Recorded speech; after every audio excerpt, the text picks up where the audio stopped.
of cyberbullying.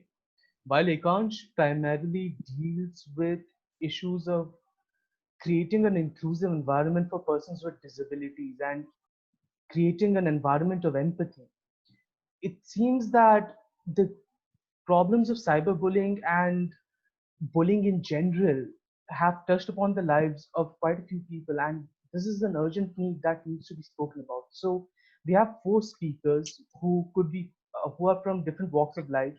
We aim to share with you our experiences, and we hope to have a good community building session. And we hope that we can all learn something from each other today. Thank you. First speaker would be Balkis Sabah. Please introduce yourself. Hi, I'm Balkis Sabah. I'm doing my final year master's in counseling psychology. And social media addiction is a huge conversation. There's a lot of research being going into it, especially during the time of the pandemic. It's unavoidable. Like all our jobs, school, anything that we would consider formal and indispensable is now connected to the internet and in turn connected to social media. And one of the key ways in which social media turns toxic is it works in the same models with which casinos work, where you keep putting in certain coin, where you put in a certain kind of content and you get a dopamine rush and you get a certain response, you get attention, you get validation. And this also works with something called variable reinforcement schedules, where it's not like every time you do it, you get the same response. It works at random stages. So the urge to continuously do it because you never know when you're going to get it is even higher. And negative reactions and negative posts and negative comments often get more of a response. The likelihood of you getting something, um, even if everybody hates on you, the attention you get is really high. So the bottom line would be social media is rigged to make you a bully. Whether you like it or not, even if you have no such intentions to do so, at some point you might have behaved as a bully on social media. And that's what makes the conversation around cyberbullying even difficult and even more tangled. Uh, the most common place where you might have been a bully would be with trolling. It doesn't feel as harmful because the people you're speaking about, you're not really reaching them. They are celebrities, they're at a higher pedestal than you. Comparatively, nobody might see it. But speaking about it creates a space which says making fun of someone is okay in certain circumstances. So when you're saying that and you're saying don't cyberbully, that creates a paradox. And and of course, how does you speaking about certain issues, about certain people, affect the people that are actually reading this and people that you might care about? If you're making fun of Will Smith for having an emotional breakdown, what are you telling to the men in your list who are too afraid to express their emotions?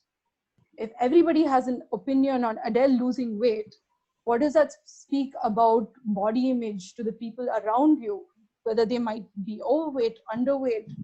Basically, the nothing is okay, and your opinions have a really powerful impact and might stop someone from seeking the help that they need.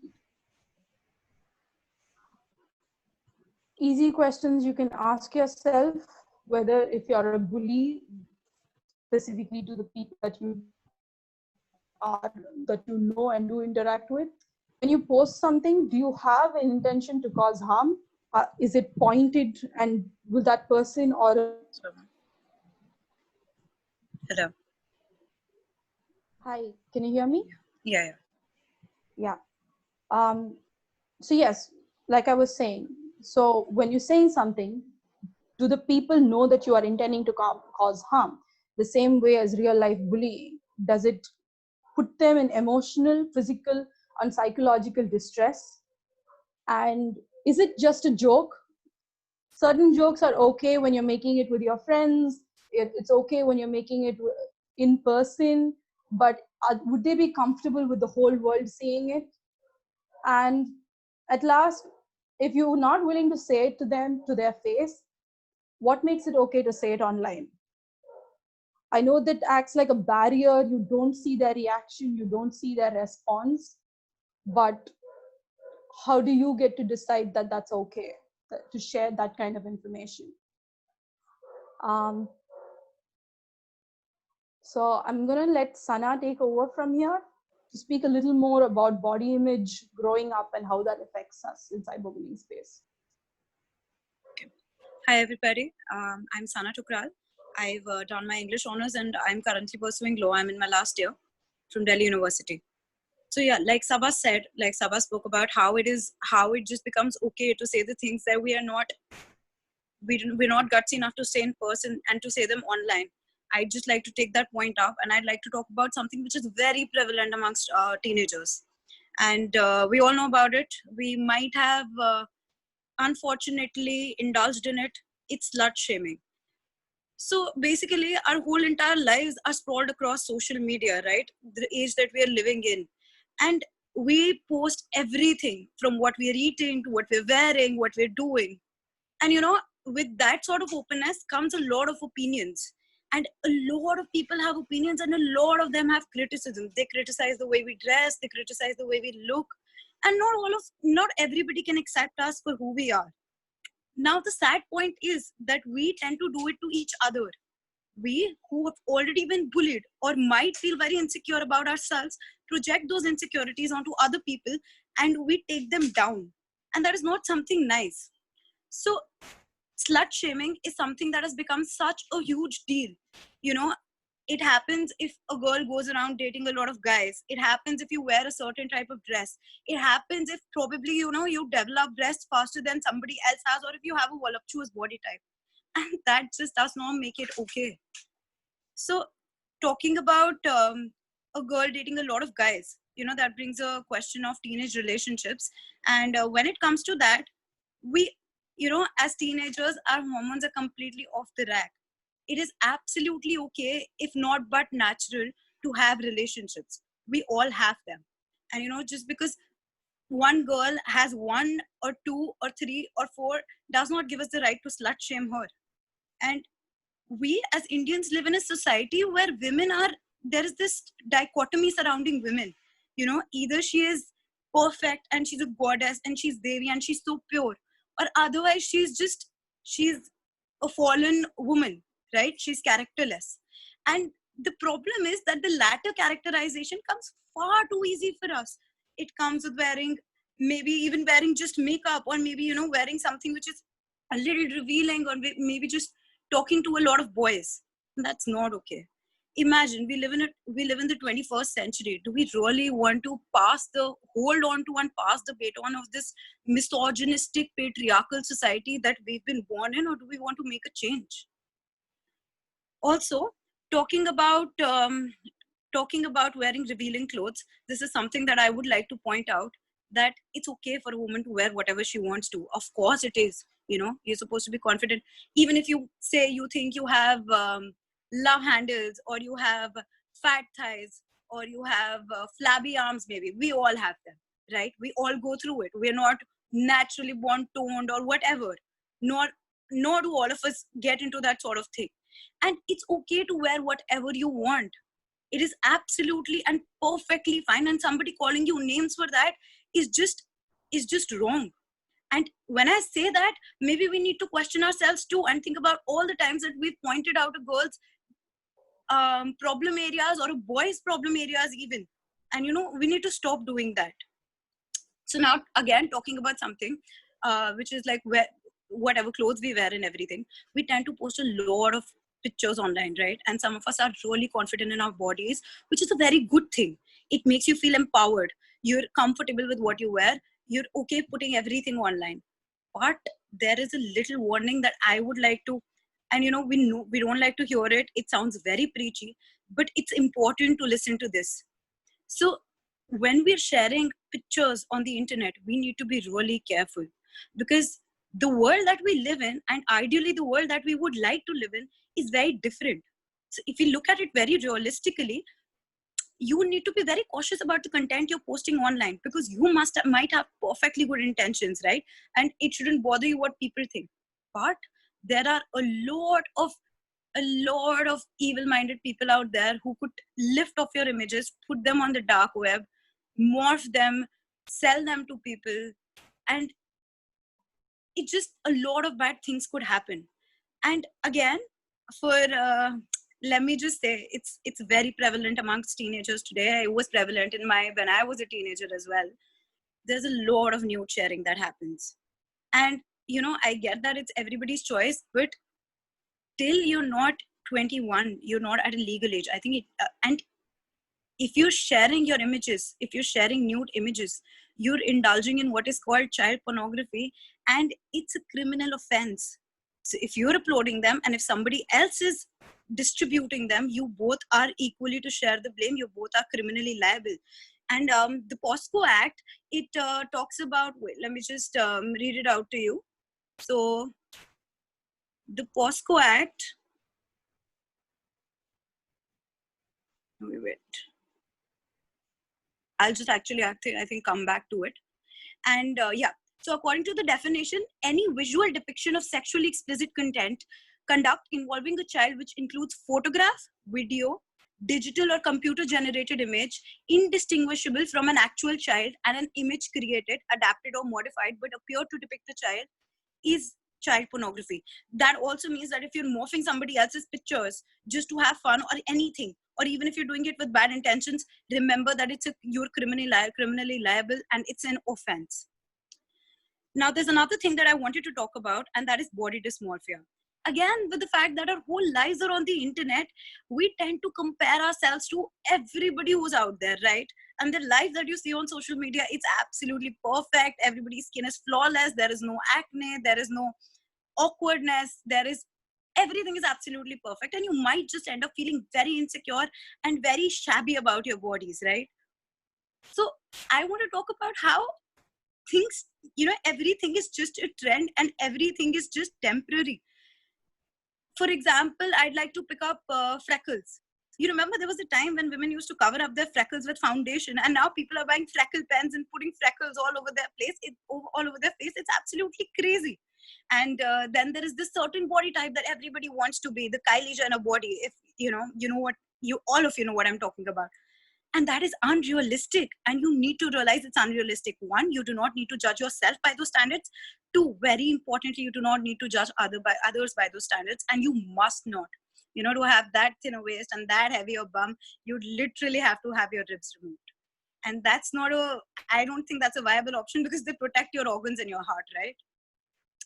Again, talking about something like acne and fat shaming. Everybody goes through acne. It's puberty, guys. I've had my pimples. You've had your pimples. Boys, girls, all of them. And we need to take a step back and not criticize somebody about them, because a person who's suffering from acne already has a lot of stress that's going on with them. Similarly, fat shaming. I mean, it's all right to be fat and it's all right to be thin. It does not affect how attractive you are. However much you think it does not. So in the Renaissance era, fat women were actually considered more attractive. The equation is completely opposite right now. We've done a whole 180-degree from there, and it's like you need to be thin and this and that. And it leads to, and this fat shaming that we do, it leads to a lot of issues like bulimia, anorexia, and these stick with people for life. It's not a joke. People are in therapy for years because of that. I know people who've been in high school and who've gone through these comments and who've gone through these issues and who are still dealing with them. Also, another thing is that we really need to talk about teenage relationships. And we've already talked about them. I would also want to talk about them from an adult's perspective. We tend to get into relationships and then we tend to have our hearts broken. Everybody's had their heart broken. And I think teenage is the first time you have your heart broken. And it feels like your first love's over, the world is ending, and nothing will get better. And I've been there, and it gets better. You just need to take a step back, not indulge in self-harm, not indulge in practices that damage your mental health or your physical health, and maybe talk to an adult. It could be your parent, it could be somebody, it could be your older sibling, it could be somebody you trust. So coming from a personal point of view, I had my first heartbreak when I was in 10th grade.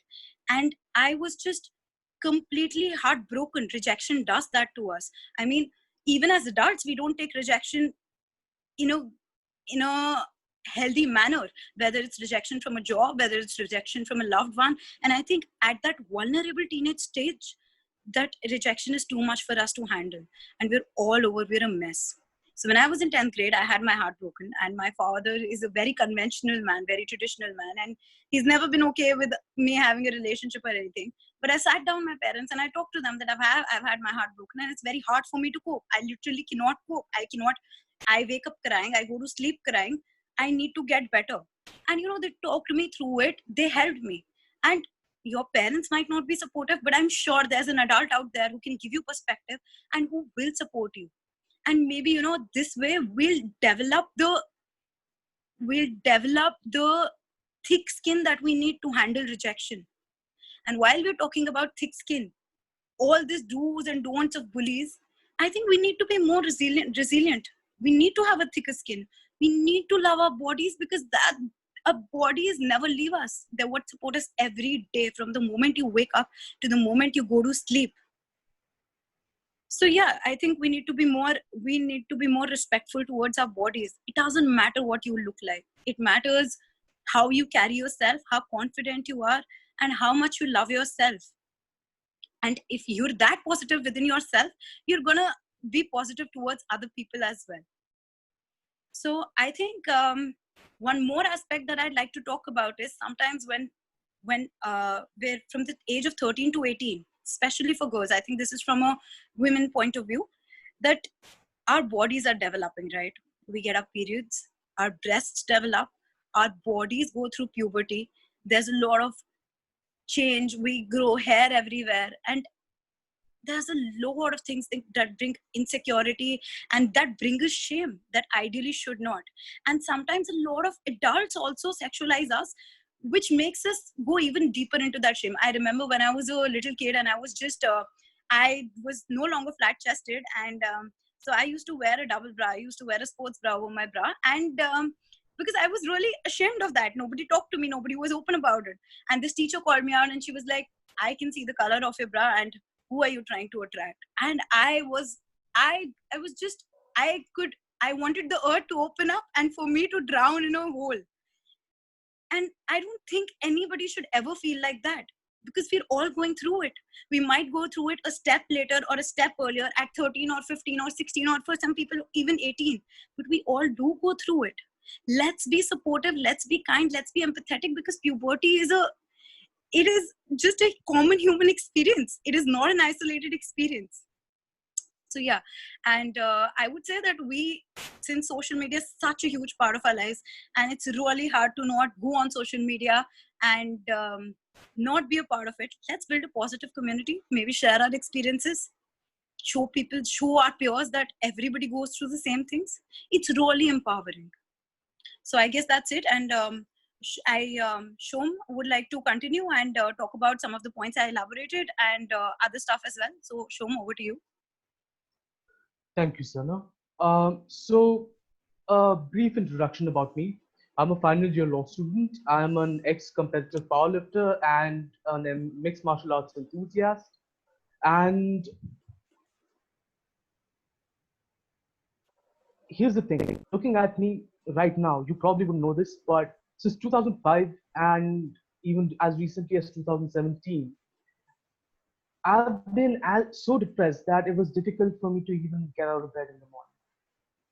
So I'm going to be talking about things that build resilience primarily, but I'm also going to be talking about cyberbullying and bullying in real life as well. I'm going to try to give you some techniques and some actionable things that you can take away to practice so that you can toughen up. And also to emphasize that you are not alone. So first of all, cyberbullying versus real life bullying. Cyberbullying. You're a troll, a keyboard warrior, whatever you say is just temporary, but you can have a stinging effect on someone, right? But here's the thing. The chances are, if you really had the chance to confront someone in real life, you wouldn't say these things. It's because of the fact that you're hiding behind the screen as a bully that you think you're safe, but you're not. because whatever goes on the internet stays on the internet, and you can be found out. Trust me, you as a person are more, your real life persona and your cyber persona are not indistinguishable. People can find out who you are. It doesn't take a lot of effort. And think about it this way: a pilot sitting in Nevada, a US Air Force base in Nevada, can bomb somewhere in Syria or Iraq by a remote controlled drone because of the lack of emotional connection, because of an emotional distancing. That's exactly what you're doing here. Just because you're online doesn't mean that you have the potential to harm someone and you can abuse that. Now, there's something I want you to think about: responsibility, being responsible. What does that mean exactly? It's not, when I say that you are responsible, personally responsible for your actions, I'm not saying that it's your fault. What I'm saying is that responsibility as a word has two components: response and ability. You combine those two, and then you get responsibility. So, if you get a stimulus, if some bully comes to you, and instead of reacting, you pause for a second, you think, and then you respond, isn't that better? Because you can de escalate a conflict. You can think before you act. And as a philosopher has said, I think, therefore I am. Isn't that the essence of being human? I hope Salman Khan doesn't sue me for copyright infringement now. Okay. Um, Now, touching upon something that Sana has said, there seems to be a dichotomous standard, like a double standard. On the one hand, you have women being treated as goddesses. On the other hand, you have women being treated as fallen women. I'd like to quote a lawyer who is a very well-known misogynist, and the quote is this: "A woman is just like a flower. It gives a good-looking, very soft, pleasant performance. That's it." So what happens then? Like, just like a flower, would you throw away a woman because it doesn't smell very nice? Isn't that dehumanizing? Think about it for a second. If your standards are unrealistically high and you put people on a pedestal which they will inevitably fail to achieve, will they not fall down? And if so, is it not better to have realistic expectations of people as opposed to just touch shaming them? So this is where the false dichotomy comes in, and there's no margin for error. If you don't conform to societal values and norms, you fall from grace, and that is just something that's completely unacceptable. Now, personally, I've had an unusual experience. I would not recommend most people do this exactly as I did, but when I was in law school, I had a female batchmate, a classmate of mine. I didn't know her name at the time, still don't. But she wore to class one day wearing shorts. And later on in the canteen, a bunch of guys from my class were basically talking about the kind of things that they would quote unquote do to her, and how she looked so hot and so delicious, and a lot of other wild things. So I thought, you know what? Let me respond to this because clearly someone has to. So I went up to them, sat down next to them, winked at them, and kissed them on the cheek first, and then started groping them to give them a taste of their own medicine, to see exactly how dehumanizing and disempowering that is. Now, here's the thing though: just because a person has acted in a particular way doesn't mean that they are always going to act like that. And that is where we talk about something called in psychology as the fundamental attribution error, which Mr. Arnav is going to talk about later on, but from a different perspective. Just imagine this scenario, right? You're walking down the street and you suddenly bump into someone, and this person starts yelling at you. Automatically, we assume that this person is such a violent guy, so angry. But what if he's coming back from the hospital because his wife passed away the night before? What if he's thinking about the words to say to his 3-year-old son, about how to explain to him the concept of death, that his mother is not coming back anymore. And all of a sudden, a random guy just shoves him aside. He could be a Buddhist monk for all you know. Does that really mean that he's fundamentally an angry person? No. But on the other hand, usually, unless we are depressed or we are prone to anxiety, we tend to attribute our problems to situations. Like, for example, I got angry because I had an argument with so and so. I got upset because this person said this. It doesn't necessarily mean that I'm an angry person, but fundamentally, we label something, other people as something in the snapshot of one frame, one moment. So let's try not to do that. And again, let's think about being responsible. We have the ability to pause and respond. And here's a coping mechanism, right? Have you ever seen an empty glass out in nature? Chances are you haven't, because it's always got air in it. And people with depression or anxiety issues tend to have the same notion because nature abhors a vacuum, right?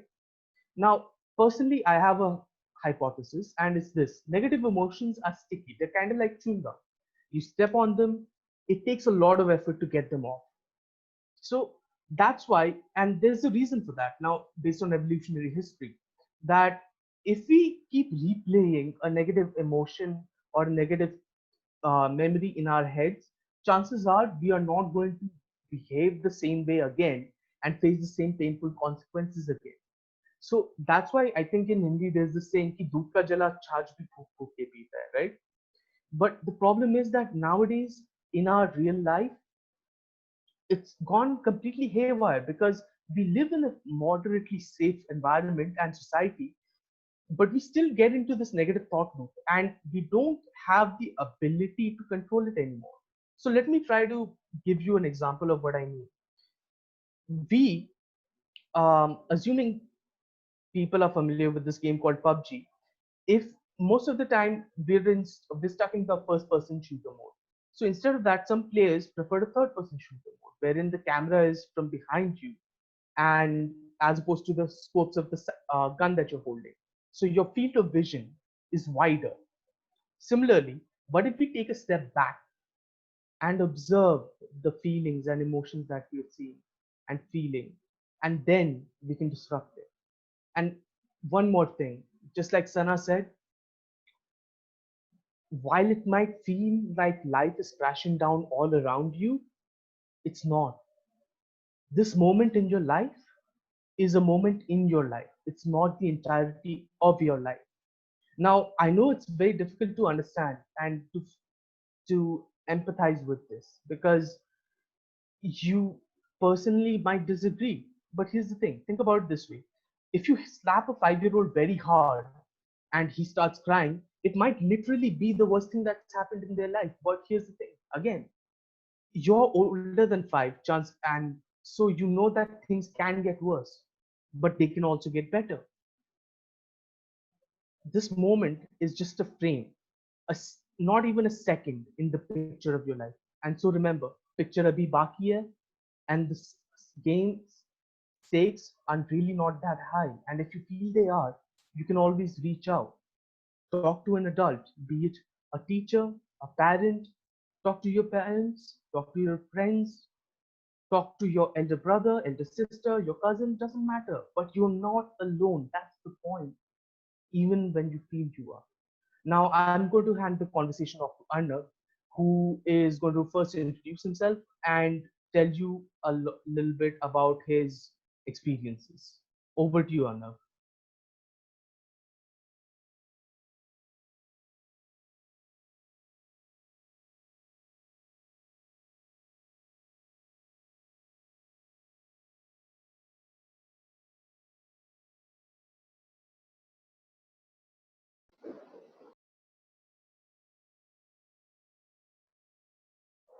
Arnav, you're on mute.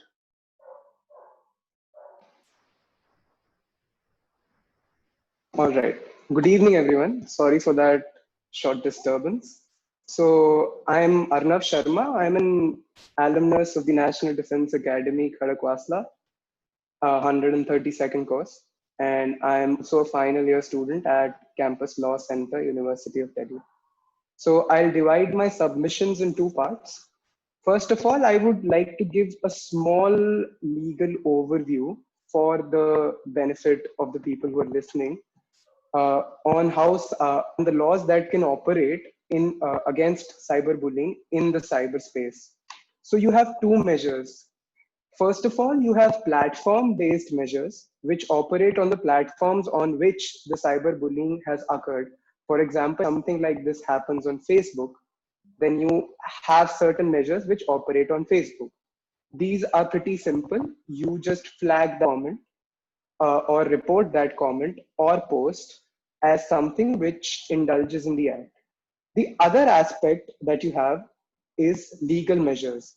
Now, India does not have a dedicated law for cyberbullying per se, but we do have provisions in the IPC, in the POXO Act, which is the Protection of Children from Sexual Offences Act, the IT Act, which is the Information Technology Act, and certain other avenues, such as a suit for civil defamation or a constitutional route.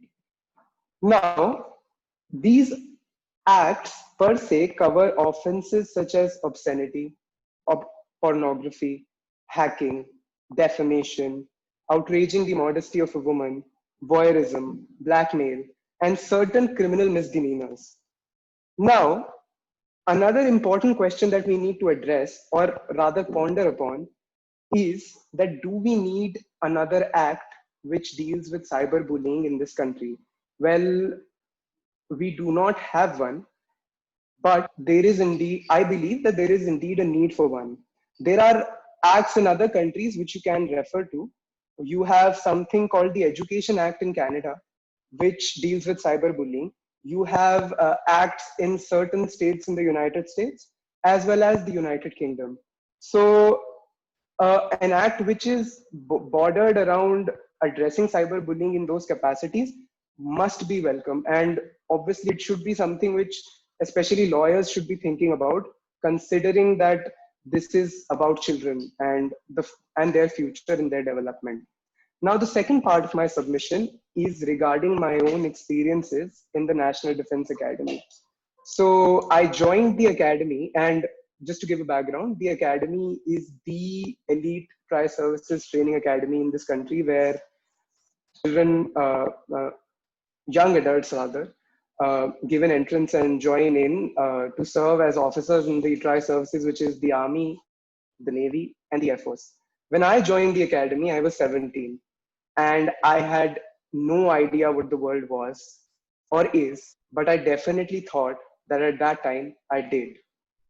I entered the premises with the dreams of being Sylvester Stallone and Rambo, an assault rifle resting on my hip, my muscular body ripping out of my clothes, and Jackie Shroff giving me a thumbs up from a fighter jet flying above me.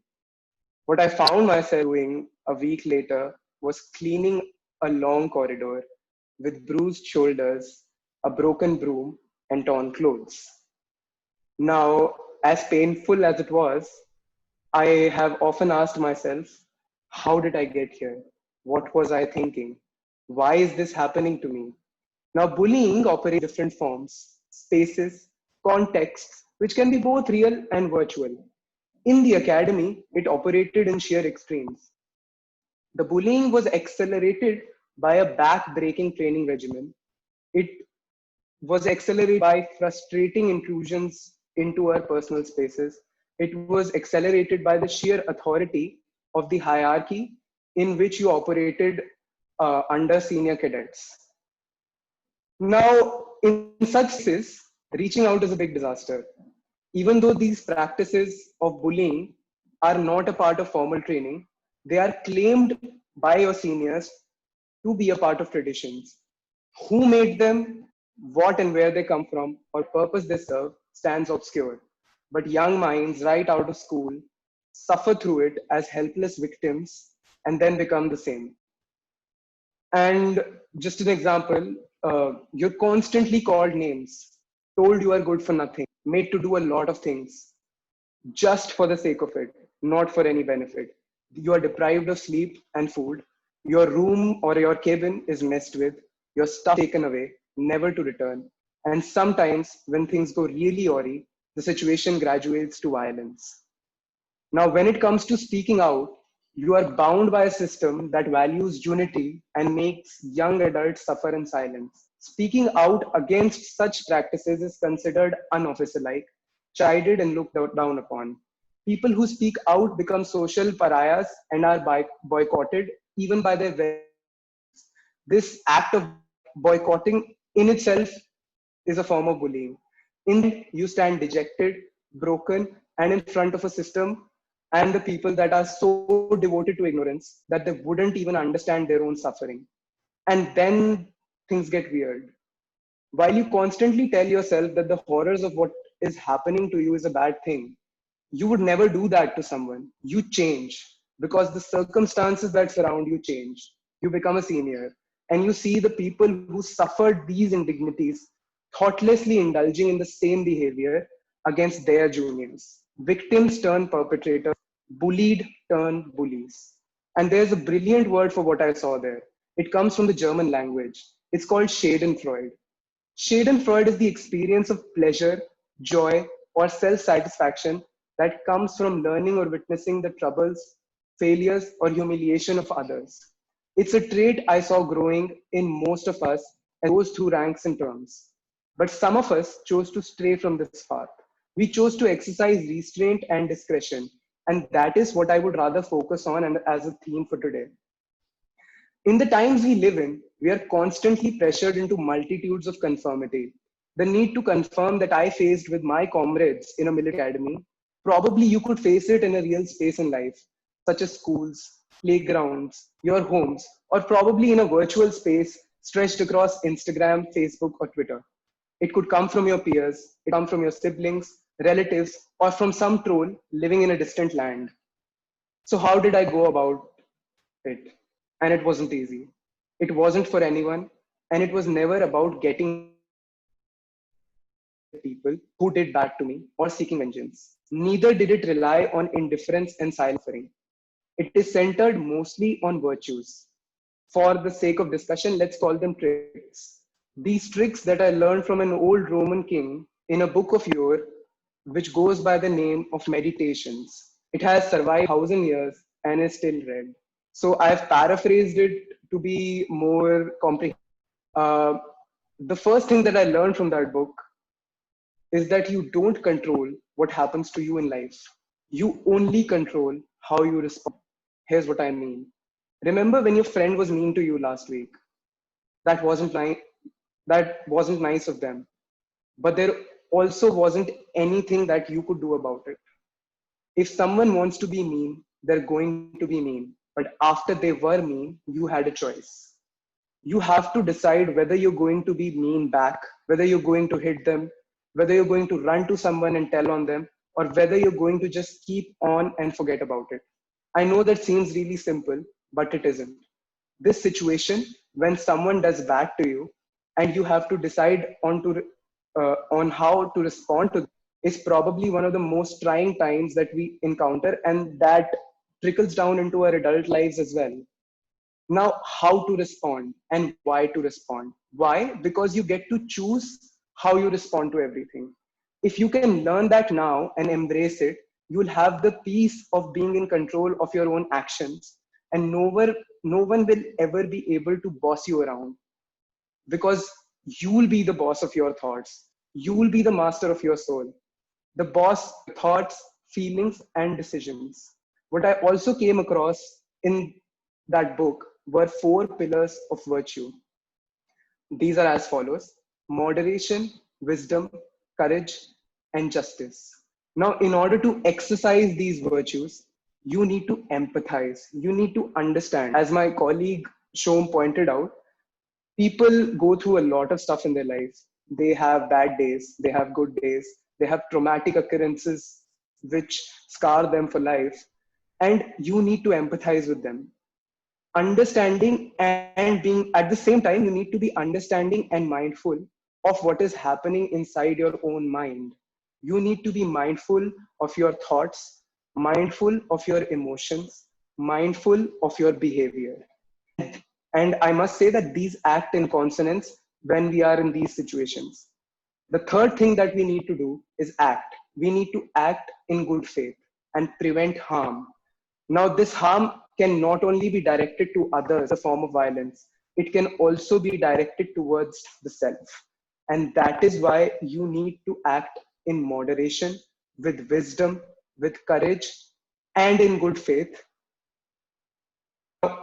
How do we go about it? Think before you act is a good place to start. Some introductory questions that you could ask yourself: is this right? Is this fair? What if everyone else acted as I am about to act? How would that work out for the world? Does this behavior that I'm indulging in help me out in any way? Now, another thing that I did was breaking the negativity cycle. Now, in life, we often tend to create certain personal narratives around our life. For example, if I believe that I am careless, then I would continue to believe that I am careless throughout whatever happens in my life, whether it is related to that event or fact or not.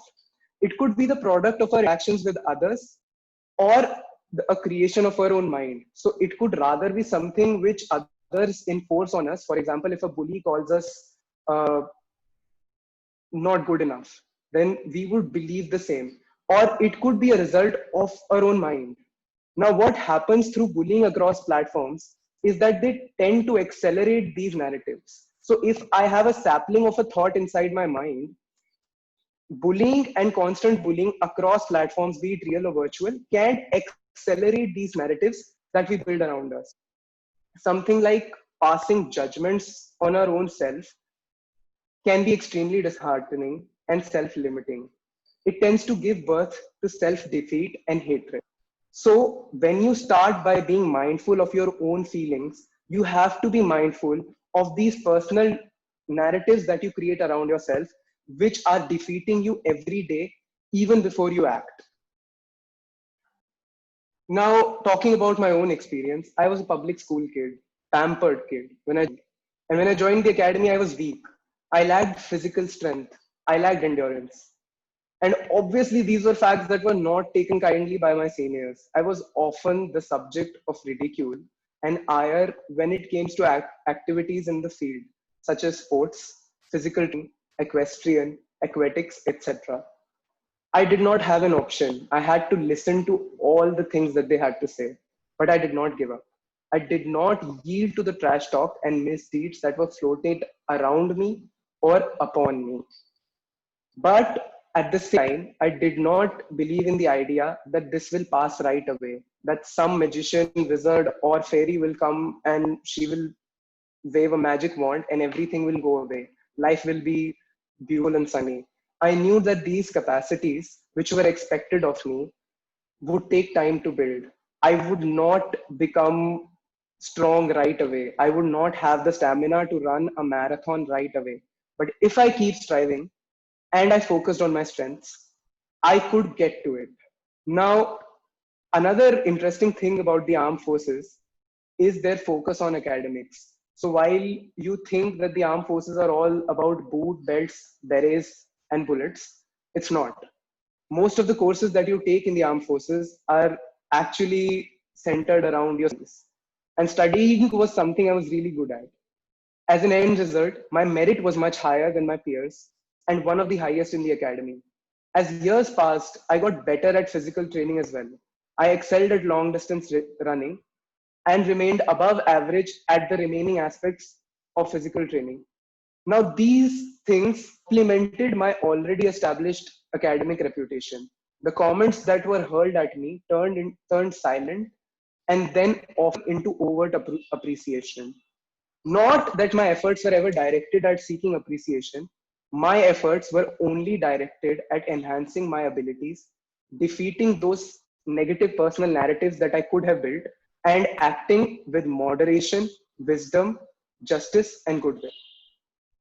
And I saw myself getting stronger than I was the day before. Just to conclude, I remember an old saying which I saw at one of the buildings at the National Defense Academy, and it came on me when I was preparing the notes for this webinar. So it simply reads, it's not the size of the dog in the fight, but rather the size of the fight in the dog that matters. You're not weak or strong on account of your physical or mental faculties. They shall always remain at the behest of fortitude that you create inside your mind. And remember, this too shall pass, and stay strong. That's it. Thank you, Arnav. I'd like to continue with uh, along the point of self-reliance and building a really strong sense of self and learning to, you know, as Sana had mentioned, teenage years, your identity has not yet formed. There's still a lot of things you're trying out, and this might not be the easiest thing to do, but it is a journey, and somebody that can really help you out could be your parents. This sounds preachy, and this might not be what you want to hear. And parents may not speak the same language as you, the words might be wrong, and it always feels like they don't understand what you're saying. But at the end of the day, a hard fact is that they love you, and their priority is you. Even if they might not know exactly what to do, and they might not know how to respond and what you might need, they will do their best to be there. And when cyberbullying, or any bullying for that matter, one of the major impacts that it has is that it isolates you from your peers, from your social group, and oftentimes that lack of feeling understood translates over to your home, and it makes you feel like you do not have a safe space for yourself. You do not have a space where you belong and you're accepted for who you are. And explaining this to your parents, it may not give you the ideal results, but it might give you that safe space. It might help you take the first step in building a strong social support system for yourself. Now, along with parents, you can also reach out to any other close adult that you have, elder siblings, friends, even online, where you can share your experiences and you feel that you're not alone. What you're going through is something that validates what Arnav, Shom, and Sana said. It's temporary. There are people who've been through it and got out through the other side happier and leading successful lives that in their teenage years they may not have pictured for themselves. Few other techniques that you can try for yourself could be journaling. The same thing as putting your thoughts online, but this time in private. It might still give you that release that you need without the validation that a community could provide. The other thing is, when you're a teenager and you're feeling nervous, there's like you can feel your body vibrating, you want to give a response. Muscle relaxation can help, literally going through your entire muscles, like your hands, your legs, tightening them and releasing them. You can feel your shoulders fall, you can feel your forehead uncrease, you can unclench your hands, and you may not even be realizing that you're doing all of these things. And you can feel that excess energy, that need to respond immediately and throw back whatever you're feeling. You can feel at least a part of it leave you, so you can take a decision that's not just driven by this emotion state. And the other technique could be mindfulness. Mindfulness need not mean meditation and yoga and all of those other things that you need to set aside time for practice in an ideal way. It could simply be stopping, observing what you are feeling in that moment. What are your thoughts? What are you thinking about? What made you think this way? And the most important question, is it true? And then with that information, you can respond to the situation. You can respond with more awareness about where you are right now. Now, I'm not saying you must do this only after you've tried all of the other things that I have mentioned, such as community, reaching out to your parents, and techniques that you can do yourself. But there is absolutely no shame in seeking professional help. These people are trained to give you exactly what you need. They are trained to understand. And this is something that I hope to do someday. This is something that I'm really passionate about. I had a really strong parent that was there for me when I was going through depression and I was feeling completely lost and crying every day. But this might not be the case for everyone. And mental health, though not where we would like it to be, it's still a conversation that a lot of people are talking about. And professional help can change your life from a trajectory that it's currently on. But as a side note to professional help, I'd like to say that you are beyond the label. You are beyond depression, anxiety, social anxiety, or whatever label that you're giving yourself. This is a temporary situation that you're going through, and you might grow out of it, or you might learn to thrive. So seeking professional help does not confine you to that label. Would anybody like to add? Second, yeah. So when Saba was talking about, she's completely right, by the way, about professional help and everything. It's very important. And, as a side note, when she added that we should talk to our parents and our teachers. So sometimes we give adults less credit than they deserve. And, when I spoke earlier, I spoke about this teacher who made me feel very, very shameful of myself. However, when I was in high school, there was another teacher. And as I said, I was going through a difficult, turbulent, emotional time. And, she could see that. And after recess, one day, she sat me down and she asked me what's going on in my life. And I never thought I could share something, some personal teenage trauma that I was having with the teacher. But I ended up. And she made me feel much better. And, sometimes that's all you need. And especially when you speak to an adult and they sometimes, they end up being very responsible. And when they tell you that it's all right, and when they tell you that things get easier and things get better, your experience completely in some sort of a way feels validated, because they've been through it too. They'll give you they'll give you their example. Everybody's been through teenage. They'll tell you that, and that can really help you. So now I think we would like to talk about, we would like to ask you guys if you have any questions that we could address. And I think we cannot, of course, answer each and every questions, but we pick up the similar questions along the line.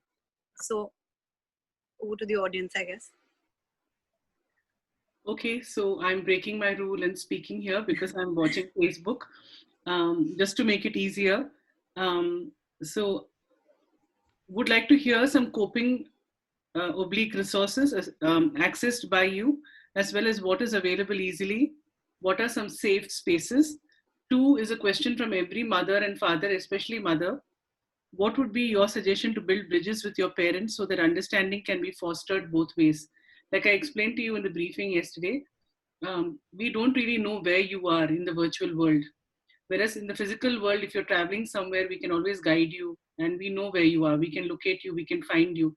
But in the virtual world, even when you're sitting next to us, we really don't know where you are, who has access to you, who you have access to. We have absolutely no clue. So you could be completely lost in this world, the virtual world. So how do we build those bridges? How can you? Not all parents are internet savvy. Some people don't even know about the dark internet. So could you please, one of you please answer this? Yeah, go on. Yeah, so when it comes to building bridges, we often feel that suddenly it's difficult for us to start a conversation with our parents when we haven't start a conversation about us going through something hard when we haven't had the easier talks. So I think the easiest thing would be you know, when you go to school and you come back and you're telling your parents this happened, that happened, this happened, that happened, and they might be really random, but that idea that we can ramble to you and we can speak to you gives us the avenue to reach out when something worse happens. Sabha, I'd like to build in and add to that. So when it comes to building bridges with our parents, so like I told you that I come from a household where my dad is very conventional and very traditional, and of course there's a huge generation gap between me and my parents. So I've always been a very open person. I got into, and I think a certain coping mechanisms, I think, which Shom would like to elaborate on later, is one, a lot of extracurriculars. And I cannot stress upon this enough. Reading for pleasure, because it just tells you that everybody is going through similar experiences. Anyway, back to the building bridges question.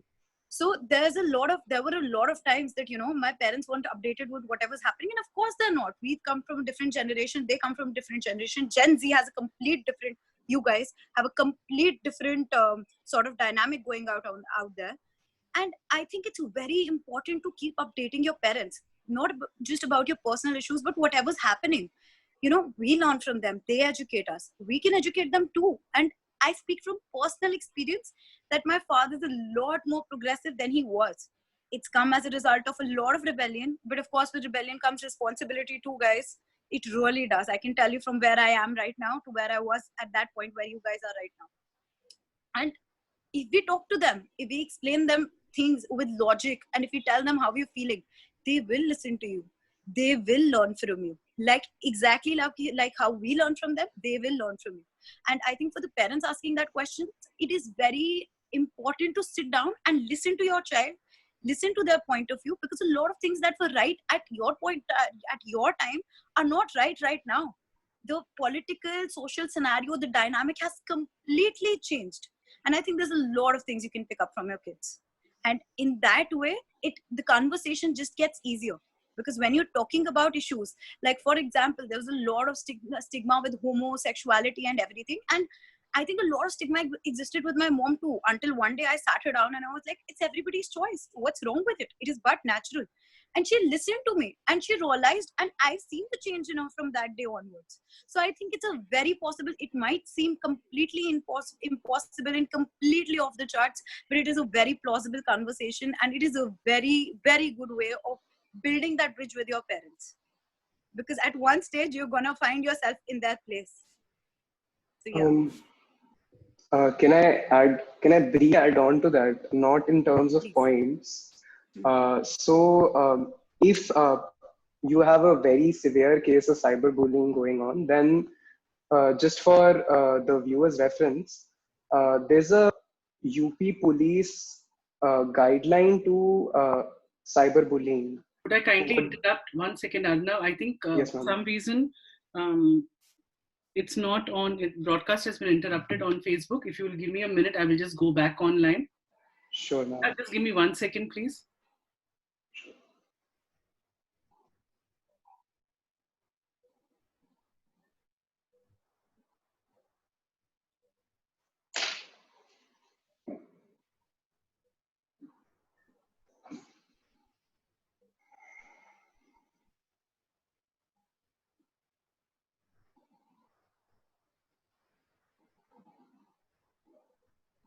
I'll tell you when we are live again, yeah?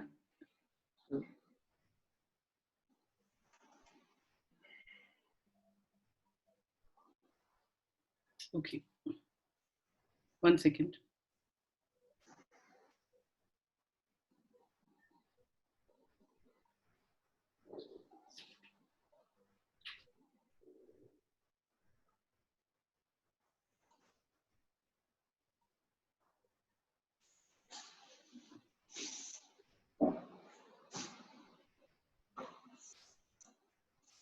Yes, you're live again.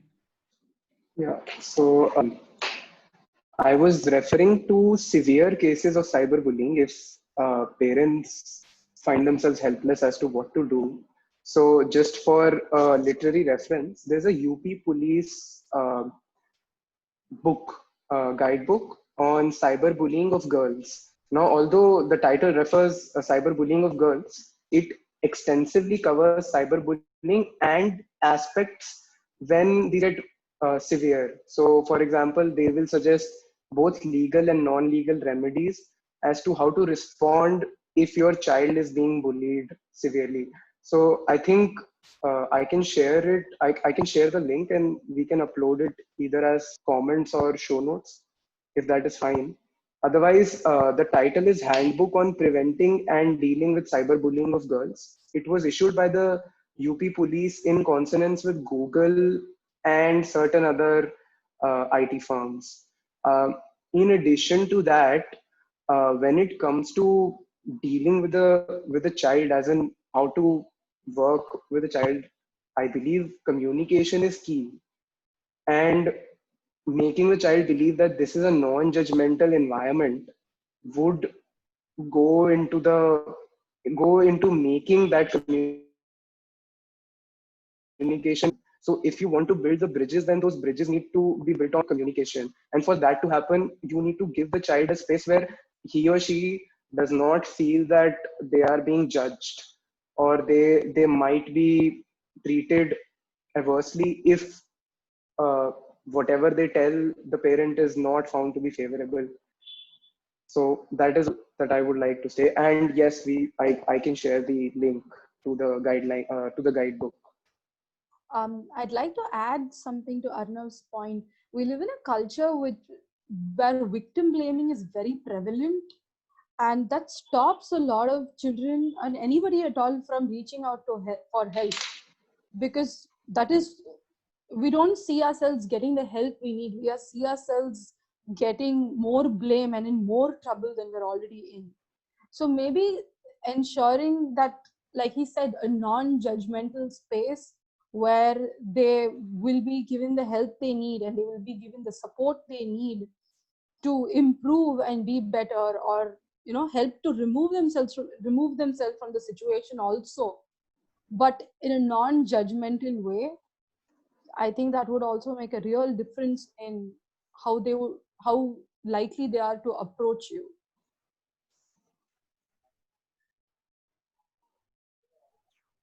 If I might jump in at this point, uh, what I've noticed is that when it comes to a conversation between parents and their children, it's not like this, it's like this.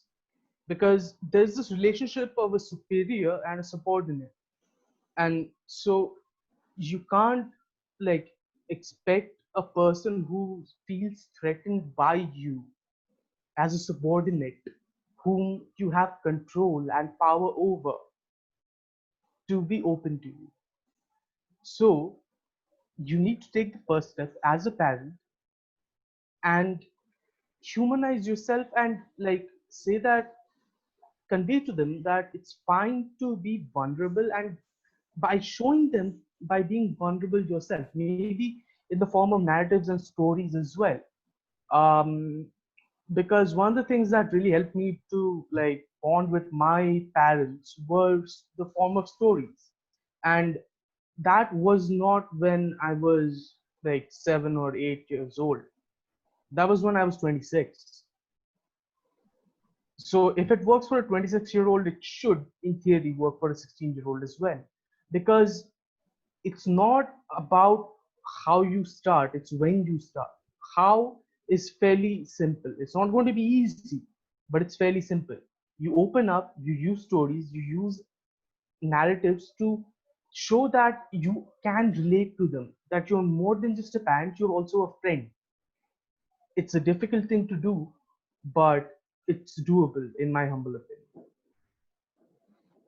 And since generation gap is a real issue, and that people feel that affects relatability, to add on to stories are timeless, because even if it might not be the same thing, you might have rebelled to your parents when you were teenagers or young adults, or at some point you might have done something that at that stage may not have been socially accepted or approved of. And that experience really opens a lot of doors of communication for us to tell you what is going on with us today.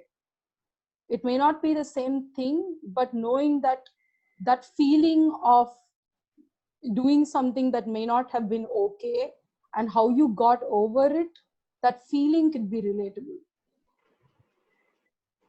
And I think as parents, we really need to also, you guys really need to validate your child's experiences. Just because they're young and they're going through something which is temporary, and of course it's temporary, it's never as high stakes as it seems. But to that, it is important to them, and I think you really need to understand that and give it as much importance, so that they know that you're not. They know that they can come to you, they can rely on you, and you will just not brush it off as, oh, these things happen, oh, this happens. You do not know the mental impact it's having on their mind, on their mental health, or maybe even on their physical health. And by validating those experiences, you can maybe in turn help them understand that things are not as high stakes as they seem. I think it's a two-way process. Arnav, do you have anything to say? And that would be it. I think Shom wanted to share with you, Sabha wanted to share with you some techniques which we can use when it comes to bullying. And it was a simple exercise. So Sabha, I think she explained JPMR. Yeah, so the other thing that we wanted to say was also 3 simple things to do when you are in a situation when you're bullying.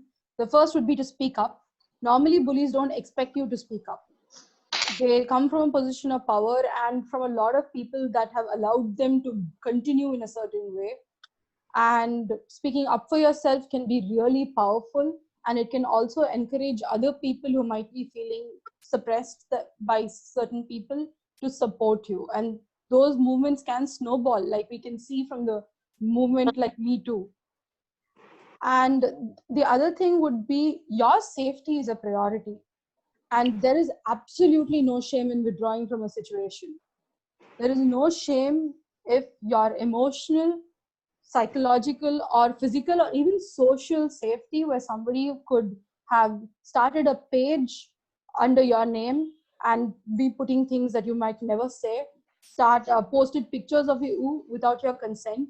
If any of those things are happening, reporting it and withdrawing from the situation might be a pretty powerful option.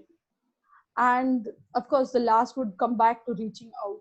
It's very powerful to hear other people who've had similar experiences, and sometimes not feeling alone might be the first thing that we need to feel. There's one question that has been asked by a parent. What is the uppermost fear? What do children fear approaching their parents? Why do children fear approaching their parents first? What is the uppermost fear?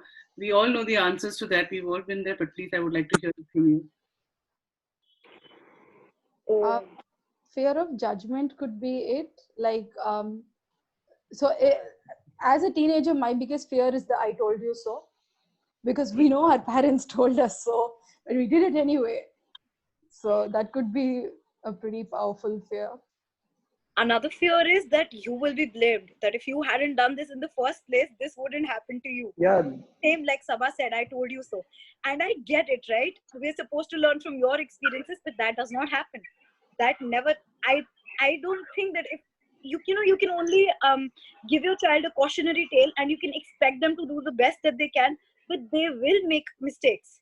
And it is all right. And when they come to you having made those mistakes, the first step is to help them, is to talk to them.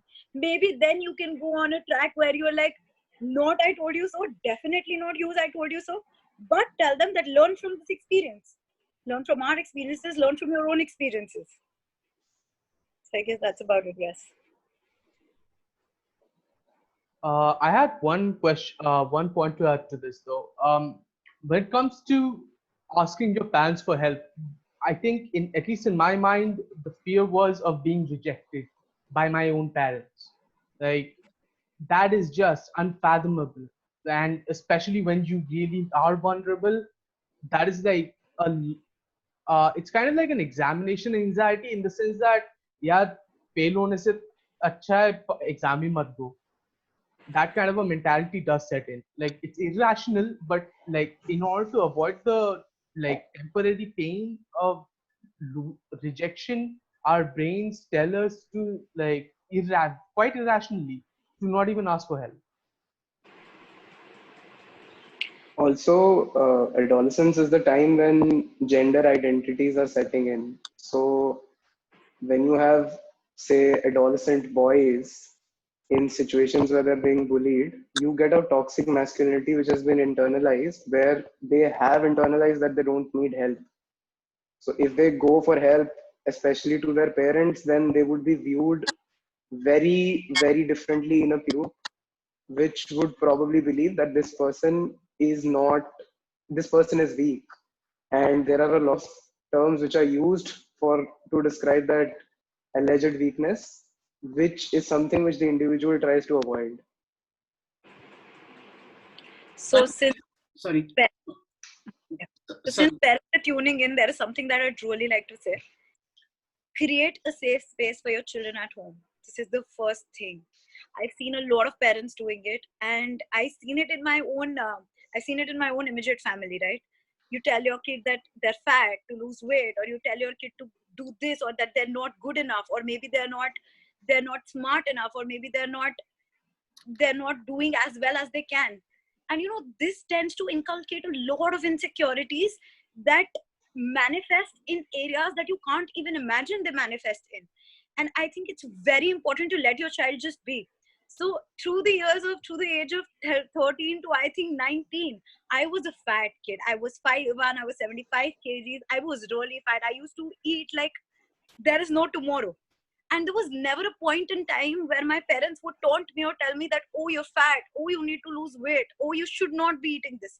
And I think that really brought some confidence to me. Since my home was a safe space, if there was somebody calling me fat outside, it wouldn't bother me that much. It wouldn't bother me as much as it might bother a second person. And I think the fact that my parents were always so supportive, and they were never nagging or pinpointing or just on my head for this, it just became really, really easy for me to process that.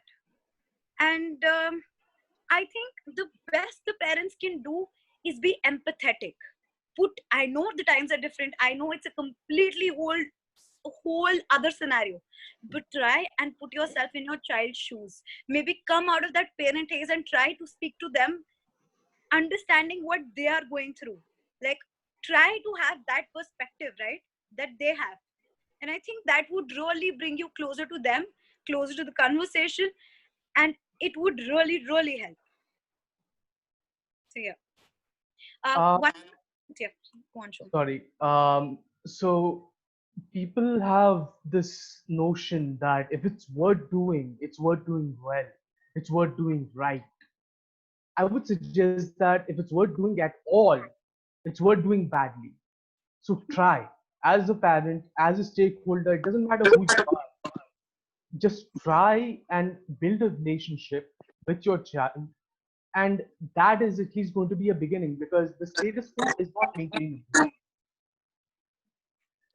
And I think sometimes for parents, what they need to say, if they, it sometimes puts them in a spot. They don't know how to respond to their child's situation, right? And they don't know what is wrong or right in this situation. Just be there, just listen, say that you understand. Talk to them, ask them what would make them feel better. Of course, give your point of view, of course, give them your life teachings, your life experiences, but listen to them as well. They are a huge part of the conversation, because it is what the experience is theirs. It affects them directly. So please do not downplay their parts in whatever is happening to them. To add to Sana's point, I understand that parenting is probably the hardest thing ever to do. And with the conversation and the language we use changing so fast, it only gets harder. But I don't think it's about what you say. I think it's, like she said, about listening. We will speak up. When we feel heard, the urge to speak up that we are doing on social media, that we are going to speak to complete strangers, that will eventually reach you, where we know that this is safe, and we know that whatever is going to happen is going to have the best outcome for us. We know that we can speak up to you, and I think that's where the conversation will start. Being open to listening whenever we're speaking, whatever we're speaking about, even though we might not be telling you exactly what's happening, we might be speaking about something completely random, a show that we like, a book that we read, some friends, somebody else, we are trying to reach out to you. And I think that's what slowly builds into a more important conversation. One last thing, and then I'll rest it. So it might be counterintuitive to this discussion. There's also a very strong need to respect boundaries. For example, in today's times, we have the idea of tiger moms and tiger parenting, wherein the every aspect of a child's life, and especially when you're an adolescent, is intruded into in order to control. While that is for the child's welfare, it can often make the child hostile towards the parents simply because their boundaries are not respected. So there is a need to respect boundaries, because not everything in in your life as a parent can be not everything in your child's life can be sorted out by you. You're not some superhero sent from the heavens, and you can, and if you tend to do that, you are actually contributing in a process which makes your child less adaptive to his or her surroundings. So, in order to let your child, especially if he or she is an adolescent, to cope better, allow them to set certain boundaries and then respect them. Because that is one of the reasons why kids don't talk, because they feel that whatever space they have, that will also be intruded upon. And secondly, parenting is, or an answer to bullying is not just about what you say in crisis, it's also about how you act in crisis. So it's not just something verbal, it's something non-verbal as well.